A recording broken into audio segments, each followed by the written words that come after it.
ଧମାଧାନ ଡାକରା ଗ୍ରାମ ନିକଟରେ ସଡ଼କ ଦୁର୍ଘଟଣା ବାପ ଆହତ ଅଳ୍ପକେ ବର୍ତ୍ତିଲେ ପୁଅ ଉକ୍ତ ବ୍ୟକ୍ତି ଜଣକ ତାଙ୍କ ପୁଅ ସହ ଏକ ସ୍କୁଟିରେ ଫେରୁଥିବା ବେଳେ ଜଣେ ଅଜଣା ଗାଡ଼ି ସେମାନଙ୍କୁ ଧକ୍କା ଦେଇଥିଲା। ତାଙ୍କୁ ତୁରନ୍ତ ସଦର ମେଡିକାଲରେ ଭର୍ତ୍ତି କରାଯାଇଥିବା ବେଳେ ଏନେଇ ଥାନାରେ ଅଭିଯୋଗ ହୋଇନଥିବା ସୂଚନା ମିଳିଛି।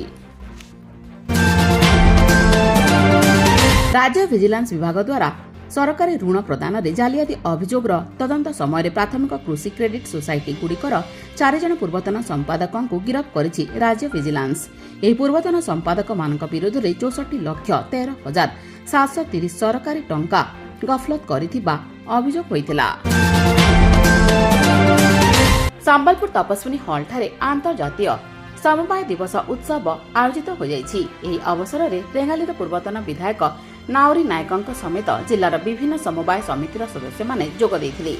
ଆଗକୁ କିପରି ସମବାୟଗୁଡ଼ିକୁ ଆହୁରି ମଜବୁତ କରିହେବ ସେ ନେଇ ଉକ୍ତ କାର୍ଯ୍ୟକ୍ରମରେ ଆଲୋଚନା ହୋଇଥିଲା। ରେଙ୍ଗାଲି ନିର୍ବାଚନ ମଣ୍ଡଳୀ ଅନ୍ତର୍ଗତ କୁଦପାଲିରେ ସଡ଼କ ଦୁର୍ଘଟଣାରେ ଜଣେ ଆହତ ହୋଇଛନ୍ତି। ବ୍ୟକ୍ତି ଜଣକ ତାଙ୍କ ଘରକୁ ଫେରୁଥିବା ବେଳେ ତାଙ୍କୁ ଏକ ଅଜଣା ଗାଡ଼ି ଧକ୍କା ଦେଇଥିଲା। ତେବେ ତାଙ୍କୁ ଆହତ ଅବସ୍ଥାରେ ସ୍ଥାନୀୟ ଲୋକେ ଉଦ୍ଧାର କରି ମେଡିକାଲରେ ଭର୍ତ୍ତି କରିଥିଲେ।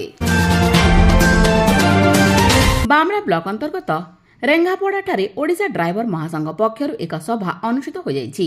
ଏହି ସଭାରେ ଭୁବନେଶ୍ୱରଠାରେ ଡ୍ରାଇଭରମାନଙ୍କ ସୁରକ୍ଷା ସମ୍ମାନ ଓ ଅଧିକାରକୁ ନେଇ ଚାଲିଥିବା ଆନ୍ଦୋଳନକୁ ନେଇ ଆଲୋଚନା କରାଯାଇଥିଲା। ଗଡ଼ପୋଷ ଗ୍ରିଡ୍ ସବ୍ ଷ୍ଟେସନକୁ ବାମ୍ରା ଓ ପିଟିସିଏଲ୍ ବିଦ୍ୟୁତ୍ ଯୋଗାଣ କରିବା ନେଇ କେଚୁପାଣିଠାରେ ପ୍ରକଳ୍ପ କାର୍ଯ୍ୟ ଉଦ୍ଘାଟିତ ହୋଇଯାଇଛି।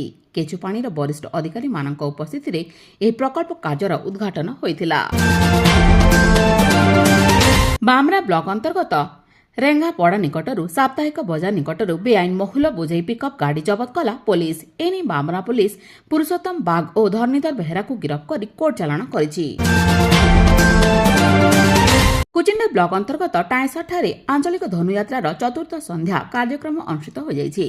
ଚତୁର୍ଥ ଦିବସ ଅବସରରେ ରାଜ ଦରବାରରେ ରାଜକୀୟ ମୁଖ୍ୟ ଅତିଥି ଭାବେ ଭାଜପା ଜିଲ୍ଲା ସାଧାରଣ ସମ୍ପାଦକ ସୁଶୀଲ କର ଉପସ୍ଥିତ ଥିଲେ।